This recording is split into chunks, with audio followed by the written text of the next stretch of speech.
All right, good morning, everyone. You know, it kind of feels like deja vu. It was just 6 months ago, I was standing in front of you at the New York Marriott Hotel downtown Manhattan, declaring to you all that we're back. Back in person, back on our way to the life we knew before COVID. Then 2 months later, the Delta variant hit, then Omicron, and then we were back on Zoom. Now, COVID cases are down and hospitalizations are down. People are moving around the city a little bit better. Mandates are lifted and nightlife activities are back. Yes. And people are back in their offices with some regularity. So I will say it again, we're back. And what a great way to relaunch our in-person Power Breakfast with City Council Speaker Adrienne Adams.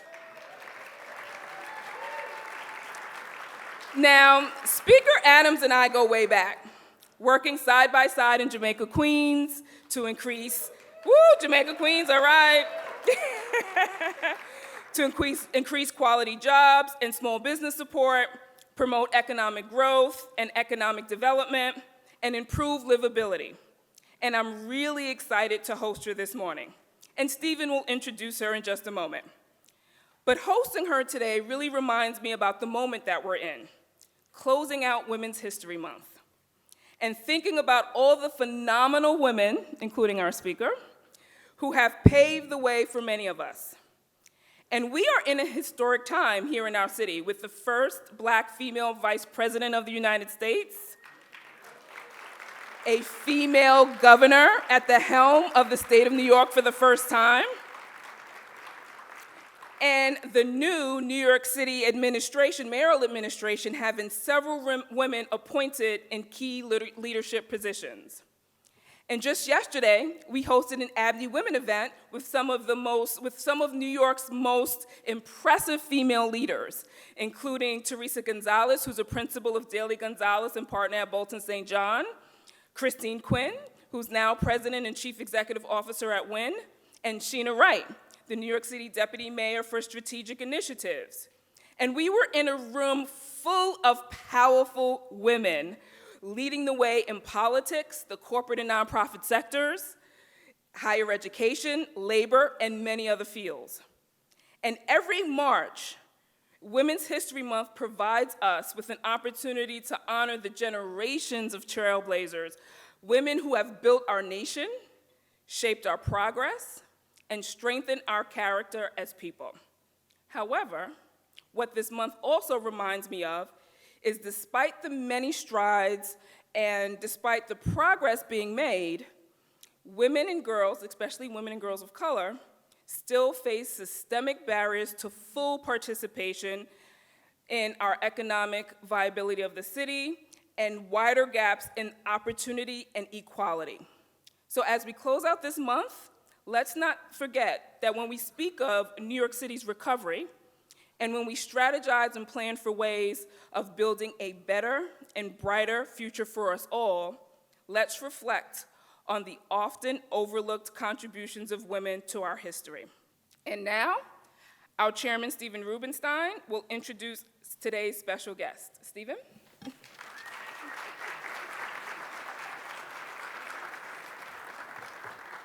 Thank you, Melva. And I want to say, by the way, it brings me great pride and joy at the program we did for Women's Month. I have 3 little girls under the age of 9 who could not believe I put on a suit this morning because it had been a while, I must confess. And it's just, I'm in general, I'm lucky to be the chair of ABNY because I get to work with Melva and Laura and the team. I'm so proud of the programming they do, and I just want to say thank you.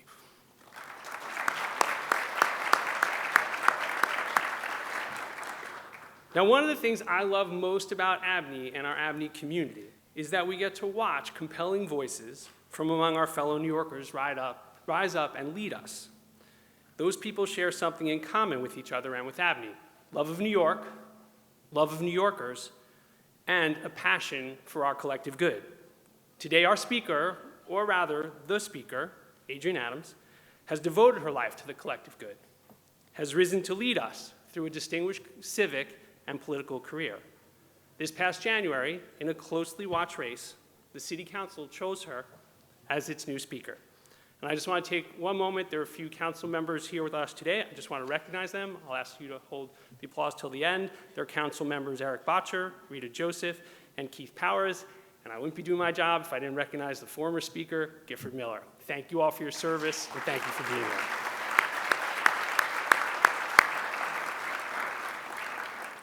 While it is her first time on our stage, she has been with us here before, and we're proud to welcome her back in her new role and to get to know her a bit better. She will be one of the most pivotal figures in the nearly $100 billion city budget, in rezonings and programs that generate jobs and housing, and in legislation that governs everything from public safety to public health. Her speakership has already made history. She is the first Black woman to ever hold this office.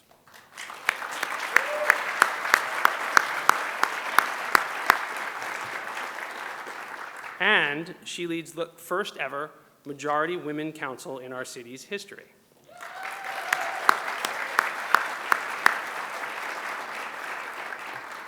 She is a true daughter of Queens, raised in Hollis. Our speaker is the product of our public school system. And you never know who you might meet when you go to school in our city. Because in the late 70s, in Bayside High School, she was a classmate of none other than a young Eric Adams. She is the mother of 4 and the grandmother of 10, so you can bet when we're talking about issues like crime, education, housing, and economic development, she is thinking about the real world and the neighborhoods her family calls home. Since 2018, she's represented Jamaica in the City Council, right near where she grew up. She served as the chair of the council's Committee on Public Safety, where she was one of the voices who helped hold the line against dramatically defunding the NYPD, while at the same time spearheading critical reforms to improve police accountability and transparency. The Adams speakership is still new, but there are 3 things I've learned from watching her over these last 3 months. She is not afraid to take on the administration. It's never petty, it's never crass, and it's not about the press. Speaker Adams knows what she believes and is not afraid to speak her mind, whether it's on vaccine mandates or criminal justice. She feels the pandemic personally. She lost her father to COVID, and at a time when all of us would love nothing better than to put the last 2 years behind us, she knows deeply and personally what we stand to lose if we get it wrong. Most importantly, she has one of the toughest jobs of any speaker I can recall. She leads a council that has more freshman members than any in recent history. More than 2/3 are in their first term, with strident members on both ends of the political spectrum. Bring that body together, which is really bringing our city together, something ABNY believes in, to chart a common sense course will be no easy task. That said, we're happy she's the one who's going to do it for us. Among her many priorities, we know she's committed to bring economic development and opportunity to communities that need it most, who have not always benefited from those programs in the past. We've been impressed with her deliberate approach to the role in her first 3 months, and I hope today is the next step in a long relationship and a meaningful relationship with ABNY. Madam Speaker, we're here to support you, to be a resource and a sounding board, and stand alongside you as you help bring our city back from the pandemic. Ladies and gentlemen, please give a warm ABNY welcome to our speaker.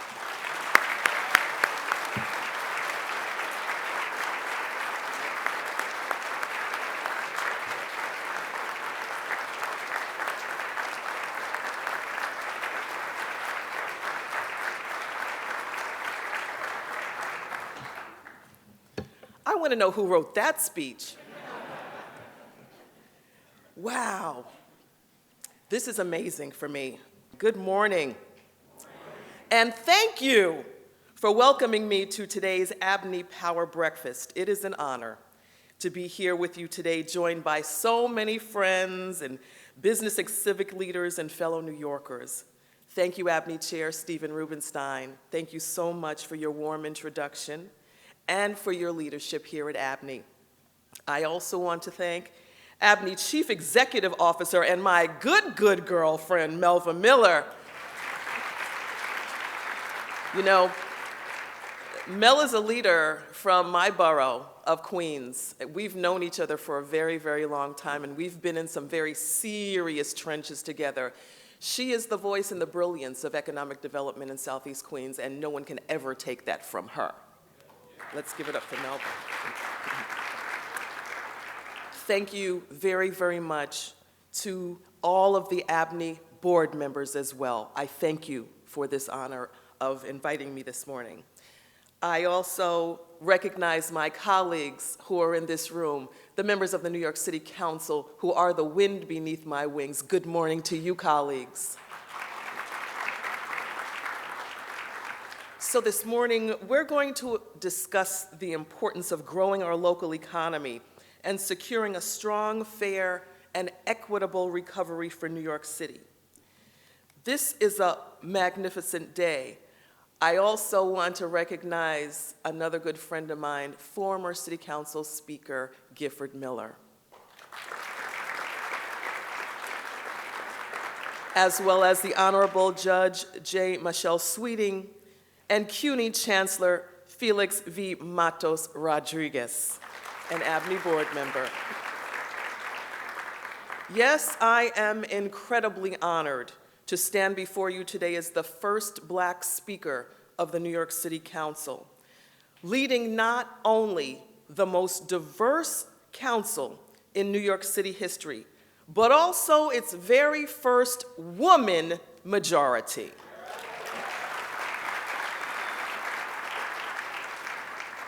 When women lead and our representatives reflect the diversity of our city, everyone benefits.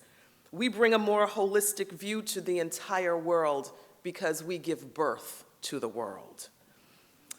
The diverse perspectives of our members are key as we focus on the city's recovery from the pandemic, responding to the intersecting crises facing our communities. The challenges are significant and they're complicated, and leadership is critical at this moment of time in our history. We've entered the third year of the pandemic, which has exposed many of the fault lines in our city's systems. We've also widened them. The inequity in investments for certain neighborhoods, especially communities of color, is one that I know only too well from my own experience in living in Southeast Queens and representing the very same area. Addressing these gaps is key to the health and safety of our entire city. Whether it is the mental health crisis we face, the disparities in access to quality health care, the lack of affordable housing, education, economic opportunity, transportation, or investments in our youth and older adults. These are issues that have long impacted the residents, businesses, institutions, and visitors of New York City. The strength and well-being of our city's community is intrinsically linked to our safety and to our economy. Our urgent attention is needed. When we invest in ensuring all communities are strong and have the same opportunities, we can improve public safety and ensure our entire city's success. Strong communities produce a safer city, and resources must be directed towards this goal. As the first council speaker from an outer borough in over 20 years, I have a different perspective. Equity is the lens through which I view the pathways toward progress for our city and its recovery. We need more affordable housing to provide safe, stable places to live and call home. We need better access to health care, something that has long eluded communities of color, particularly in the outer boroughs. We need effective and accessible mental health solutions for New Yorkers whose well-being has deteriorated throughout this pandemic. Our city's residents and workers need better transportation access, especially within transit deserts like my own. Our working families need affordable childcare to continue contributing to the workforce, and I am proud that our partners in state government are poised to expand childcare through smart budget investments that the council has vocally supported. These pressing needs are among our priorities as we seek to ensure a thriving city. All New Yorkers, no matter where you live, work, or learn, deserve to be healthy and safe, and the investments we make determine our success in reaching these goals. At the end of the day, New York City's greatest asset is our people, our workers, our small business owners, our innovators, our young people, and the residents across all of our neighborhoods. They share the greatest stake in our success, and our success hinges on them.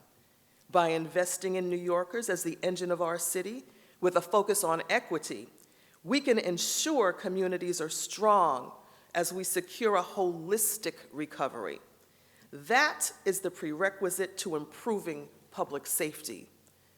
In substance and tone, the workers we consider to be essential and their communities hardest hit by the pandemic and historic underinvestment have to be our priority.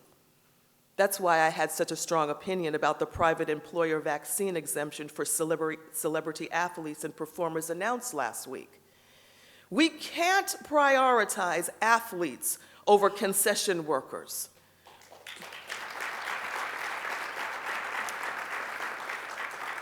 Firing the service worker but giving an exemption to those who've already attained economic success.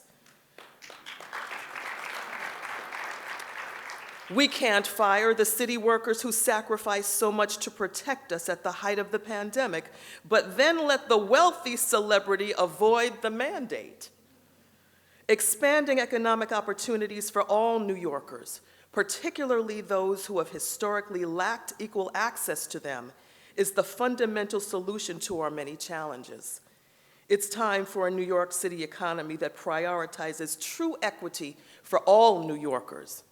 Today, there are 3 specific goals that I want to discuss with you because the city needs your partnership to achieve them and succeed in our recovery and growth.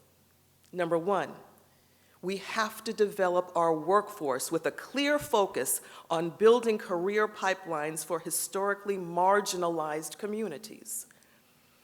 Number 2, we must invest in the development of our small businesses and entrepreneurial ingenuity in areas of our city that don't often get the attention that fosters talent. And number 3, it is time to remove the unnecessary barriers that too often block New Yorkers from opportunity and widen the inequities. Each of these is essential. I know from my own diverse experiences in the business and civic sectors that effective partnership with all stakeholders driving toward these goals together is the way forward. First, I want to discuss ways to equitably develop our city's workforce, starting with our precious youth. In thriving communities, young people not only have opportunities to gain valuable early work experiences, but those often connect to future careers. It is something taken for granted in middle and upper class communities. Our city has not yet prioritized building these linkages for youth in some of the city's most distressed and underserved communities, especially communities of color. This is an entrenched area of inequity that must receive our focus. Young people in neighborhoods like those I represent in Southeast Queens, Central Brooklyn, in the Bronx, pockets of Upper and Lower Manhattan, and on Staten Island have the same talent, tenacity, and potential as those in wealthier parts of our city. What they do not have is access to the same opportunities toward building careers at an early age, where we know it can make all of the difference. That is a reality we're obligated to change together as a city. The council has long been an advocate for expanding the city's Summer Youth Employment Program, SYEP, which can be a vehicle for young people to start building a career. For so many, it provides some of the first opportunities to participate in the workforce and gain professional experience and skills. These are the foundation of a resume and a future. The council was proud to stand with the mayor last month to announce the program's expansion to reach 100,000 young people for the very first time.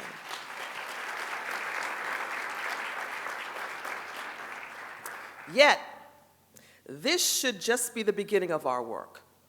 SYEP should be setting young people up for careers in more intentional ways. That's where the city's business and civic community have an important role to play. New York is full of strong businesses and storied civic institutions. Many participate as hosts for these youth internships and are critical to SYEP's success.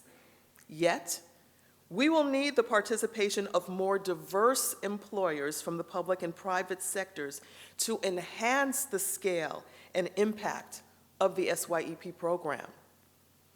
We also must deepen that participation, bringing focus to the important career development and mentoring roles that host employers can play in the lives of these young people. These employers and their employees are major assets to this program and the future careers of its youth participants, but they must be leveraged more effectively. We know that the story of so many successful careers within an institution starts with an internship. There are members of my senior staff whose first exposure to the city council was an internship with the body. We have to partner more closely to intentionally invest in those opportunities for more of our young people. As Speaker, I'm focused on ensuring the Council is a voice for this approach, partnering with leaders of this organization and other key stakeholders to increase participation with more of our city's major employers and strengthening these connections on behalf of our young people and their future careers. The city should also closely monitor the success of post-SYEP hiring of participants with companies, so we can monitor on progress and know where additional efforts are needed. The Council also knows that employment programs for youth cannot only be in the summer months. That is why we're going to advocate for greater investments in year-round youth employment within the budget.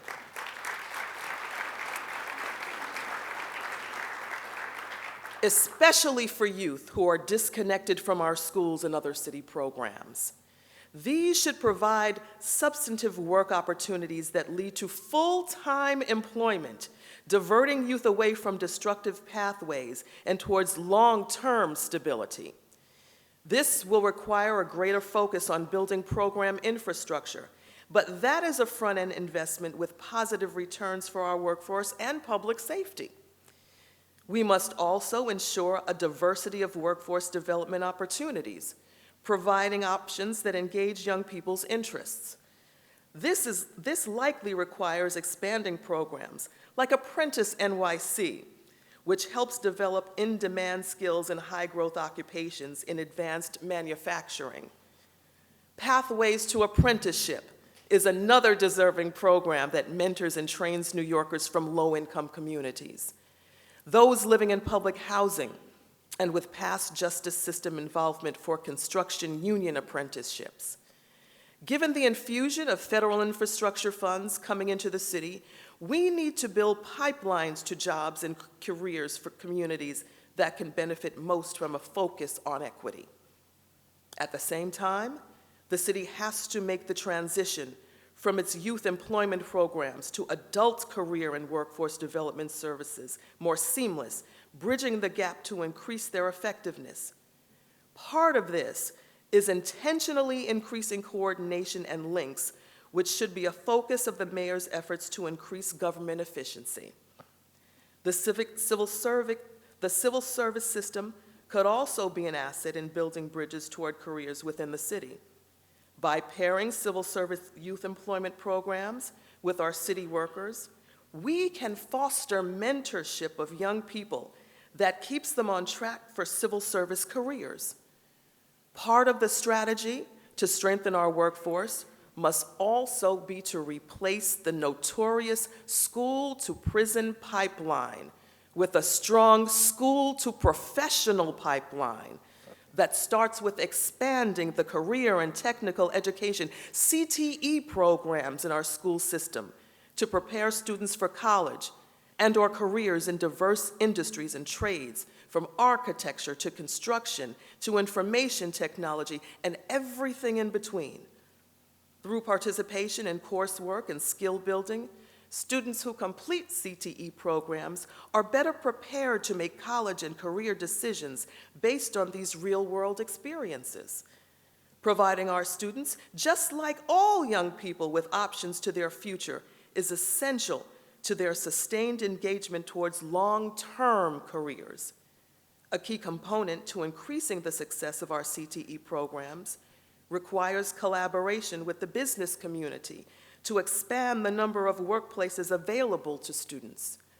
Currently, one of the program's biggest challenges is finding workplace opportunities that can provide career mentoring and internships. That is a gap we need to close in partnership with our city's businesses and civic community. Support for these efforts is key. New York City is home to some of the biggest and most successful companies in the entire world. Tech companies like Google, Facebook, Salesforce, Twitter, and others, major health institutions, and so many other growth sectors. They are tremendous assets to our city. Leveraging their strength in public-private partnerships on behalf of career building for young people in underserved communities has to be a priority. These companies' involvement in workforce development can position our students and youth for good jobs and careers in fast-growing sectors of the economy. They can also be part of the successful expansion of the P-TECH model of our CTE program, where students access internships, curriculums, and training from these companies while earning their high school diploma and an associate's degree from CUNY. Upon graduation, students would be prepared for continued employment and careers within these companies and growth sectors. We can expand these models with a clear focus on equity, utilizing existing infrastructures and building on new ones where necessary. Let's build on the New York City Tech Talent Pipeline to expand its reach into specific communities and schools across our city. The New York Alliance for Careers in Healthcare is another vehicle that moves young people into the healthcare sector. LifeSci NYC's internship program that encourages youth to engage in the fast-growing life sciences industry is another important initiative that can reach into communities. Companies can expand ongoing efforts by adopting schools and CUNY colleges to train students for industry jobs, effectively becoming feeders for companies with some of the highest demand careers in our city. These are the types of opportunities our city needs to focus on, leveraging to prepare more New Yorkers to share in the benefits of economic success. At the same time, we cannot forget about the 700,000 working-age New Yorkers with some CUNY college credits who have no degree. The reasons for their departure from CUNY vary. Some are attending to economic and employment obligations. Others are taking care of children or family members. The pandemic has only exacerbated this challenge. According to the Center for an Urban Future, nearly 1 in 5 Black and Latino working-age New Yorkers fall into this category, and approximately 1 in 3 Black and Latina working-age women do as well. This is very much an issue of equity. The Career for an Urban Futures report on this issue highlighted that 48 out of 50 occupations that pay an entry-level salary of over $50,000 and have the highest projected growth over the next 10 years typically require a post-secondary credential. Yet, just 20% of Latino New Yorkers, 27% of Black New Yorkers, and 45% of Asian New Yorkers hold a bachelor's degree, compared to 64% of white New Yorkers. Thousands are just a few courses away from an associate's degree or other credentials that can increase their earning potential. We need to focus efforts on these New Yorkers. Part-time working students face significant gaps, whether it's a lack of tuition assistance, pre-enrollment counseling, flexible scheduling due to staffing challenges within CUNY, or childcare. We hope the state budget is slated to make important investments in our CUNY system to address some of this, but more support will be required either way. This should be a priority. Today,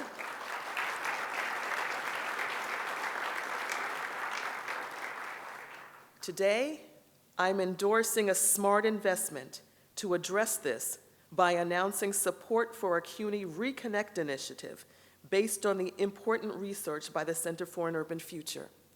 We must help create and recruit these New Yorkers back into CUNY, providing the necessary supports of financial aid, childcare, pre-enrollment counseling, and flexible scheduling that facilitates their success. This would provide an incredible boon for many New Yorkers, many working families who have lost advancement opportunities through no fault of their own, but often due to economic, family and health-related circumstances, and other circumstances. These New Yorkers need targeted supports to matriculate, and we need to reconnect them to a caring base of support. As a former student who benefited from attending CUNY's York College, I deeply believe in our public college system and its mission as a vehicle of upward mobility. You can clap for that.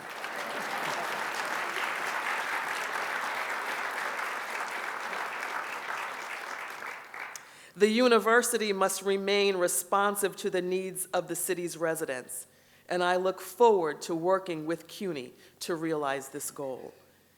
The council will be advancing efforts in this budget to invest in flexible access to CUNY that helps working people build on existing programs with specific supports for this very population. Secondly, New York City's small business and entrepreneurs are the backbone of our neighborhood economies. Yet, the attention, investment, and support they can access to be successful varies on their location and who they are. Our city needs to also approach small business and entrepreneurial support through a lens of equity, ensuring minority and women-owned businesses, or MWBEs, and the entrepreneurial creativity within neighborhoods that often lack business developmental support receive the attention and investment that fosters success. In fact, just this morning, the New York Times highlighted the need to support entrepreneurs in our city's public housing developments. Onerous processes that MWBEs endure to access contracts and funds have to be streamlined.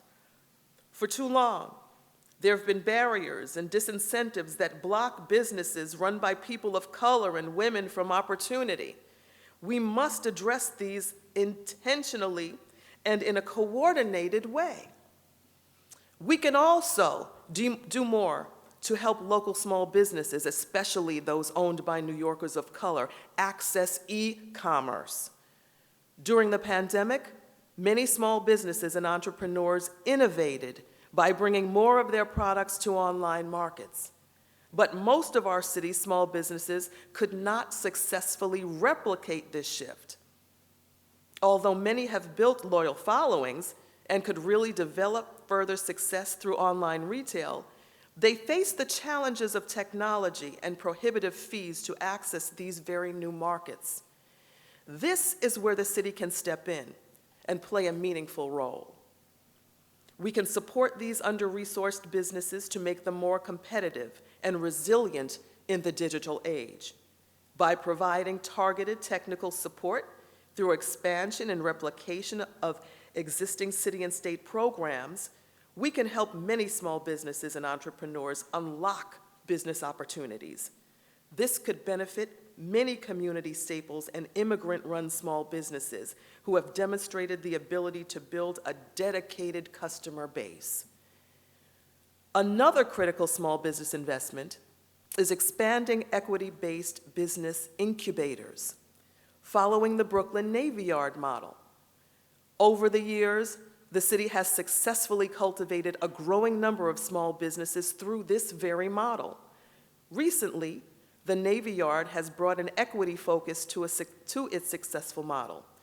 These opportunities should be expanded to reach all corners of New York, particularly with a focus on communities of color, immigrant entrepreneurs, and MWBEs. For too long, parts of our city have not benefited from these investments in their ingenuity, and it's beyond time that we expanded these incubators to more remote and underinvested pockets of our city.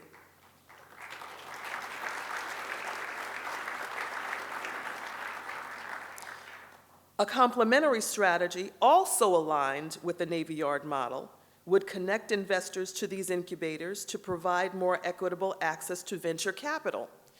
In 2017, of the total amount of venture capital invested in New York City, only 9% went to women-owned firms, 2% went to Latino-owned businesses, and a measly 1% went to Black-owned businesses. That is a grossly missed opportunity of our city's economy. We can do better in New York City. The opportunities for support and to connect with networks of investors that many businesses often take for granted must be a priority to expand right here in New York City. Finally, I want to dive into the importance of removing barriers to economic opportunity that have long stood in the way of equity. If we are truly committed to balancing those scales, we must focus on investing in New Yorkers and communities that have been harmed by past policies, exclusion, and underinvestment. The state's forthcoming recreational marijuana program and its focus on equity is a demonstration of approaches we need to take towards restorative economic opportunity. I applaud our state leaders for prioritizing licensing opportunities for New Yorkers impacted by the inequities of our state's past marijuana criminal enforcement and their families. This is a great start. Yet, equitable business opportunities here in New York City will not be secured without intentional and smart support for business development that prepares people for success. This is an approach our city needs to standardize for all emerging market opportunities, ensuring equitable results by investing in adequate business preparation for support for historically harmed and marginalized small business owners and entrepreneurs. Additionally, we know that a past criminal record is one of the greatest barriers that holds people back from economic opportunities. An old record, no matter how many years old, carries thousands of barriers to economic advancement.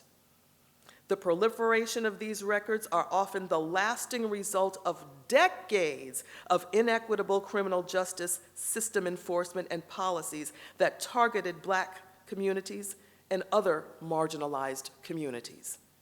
There are now approximately 2.3 million New Yorkers and 70 million Americans with a past record. Some of you in here, okay.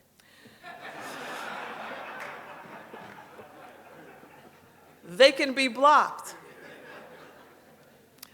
from accessing employment, housing, education, and other basic economic opportunities, even years afterwards.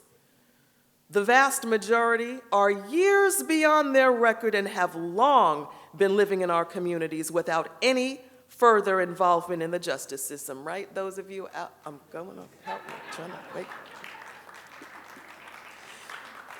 This not only affects them, but also their children, their families, and their communities. The cost to our economy is also far-reaching.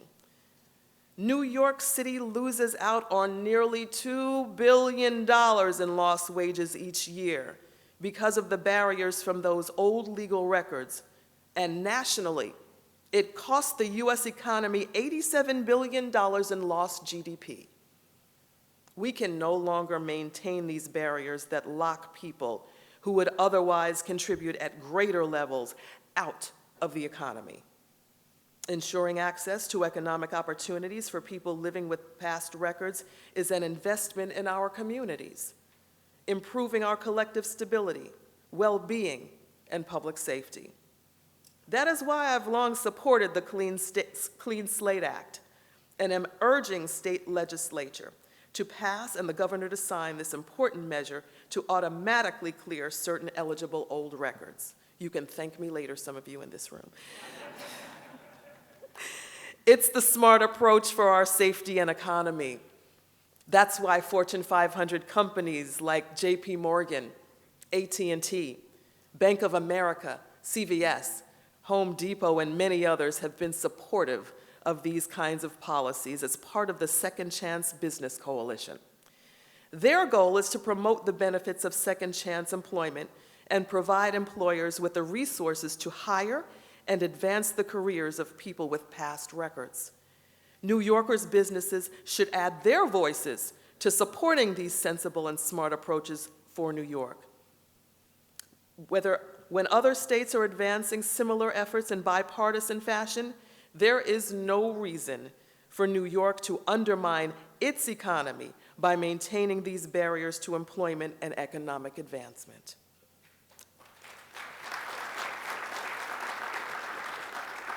In fact, New York City should audit all of its economic small businesses and workforce development programs to remove any related barriers it maintains that are excessive, ensuring our local house is also in order.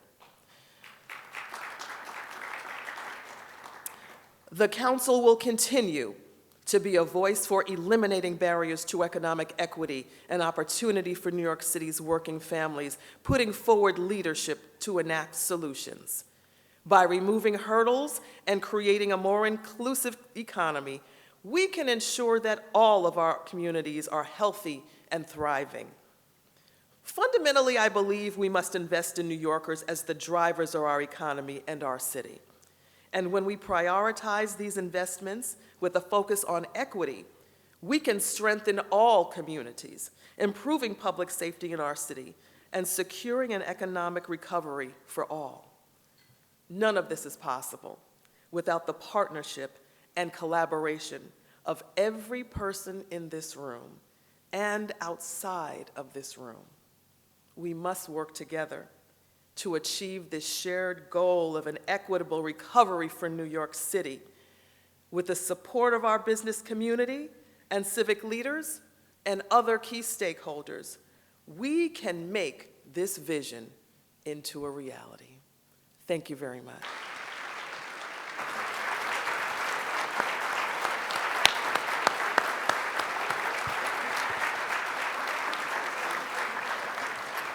All right.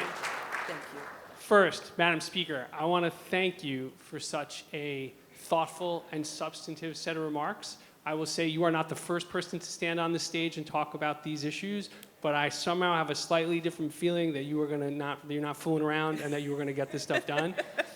In the spirit of ABNY, since it was so substantive, we'll take just one question and then we'll head home. Kevin Alexander from the Rockaways. Speaker Adams, I had a really tight question and comment, but after hearing you speak, you really touched me when you talk about the investment that we have to make in youth. And for all the things that we do in the Rockaways as Rockaway development, the most investment that we're making is in human capital, starting with our youth. That's right. And I encourage everybody here that has a business, runs a company, really take a look at the impact of Summer Youth Employment Program over a long period of time and consider becoming a worksite sponsor as well, because you truly are making the biggest investment in the future of New York City by investing in our youth. So, with that being stated, I want to start off with a comment, so close yet so far. I'm going to use the Rockaways as an example. We are so close to JFK and a $17 billion plus redevelopment project 3 miles away. But we are so far because I can't get my youth directly there because they have to go into downtown Jamaica and do a transfer. I can't talk about workforce development in terms of getting a lot of our young adults prepared to work, not just as a job, but as a career in JFK, because again, so close, yet so far. What can we do to improve transportation because that is a real barrier to economic development in communities such as not just Far Rockaway, but parts of Jamaica as well, and other areas of southeastern Queens. That does tie into the overall economic recovery of New York City. What can we do? Personal question, Kevin Alexander. We come from a transit desert in Queens, particularly in southeast Queens, and even some parts of other Queens which don't even have a subway. All right, so Bayside, that's right. So we really take this issue of being a transit desert very, very personally. It has stemmed through decades of disinvestment in some of the most hardworking communities in this entire city.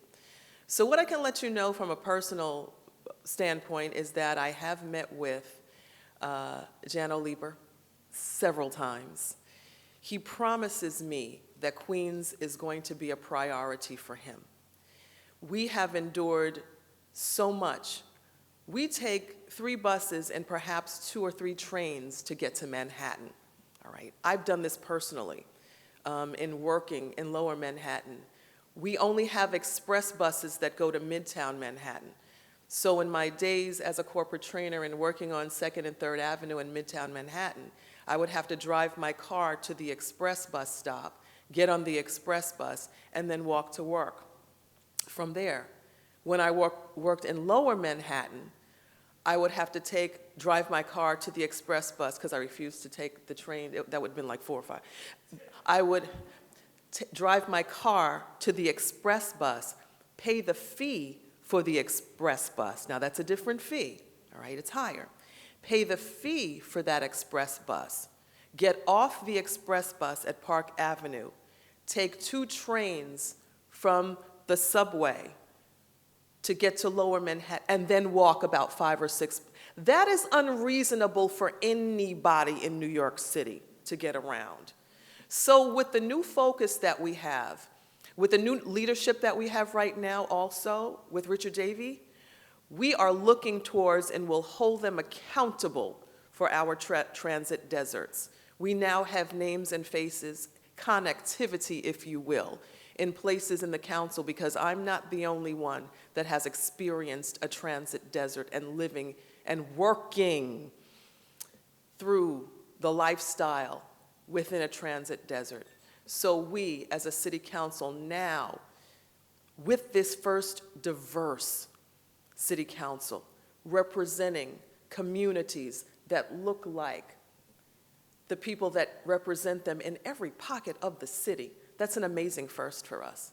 I'm going on about it because it's significant, and it connects those dots with diversity, being underserved, knowing who gets what and where.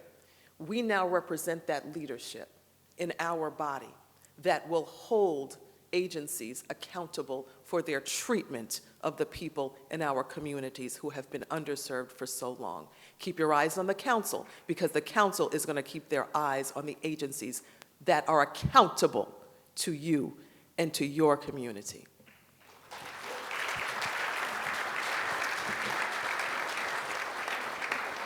Madam Speaker, I want to thank you for the power of your message. I hope we hear from you. We are believers in what you're trying to do, and we are believers in being there when needed. So we are grateful for you and look forward to working with you. Thank you. Thank you so much.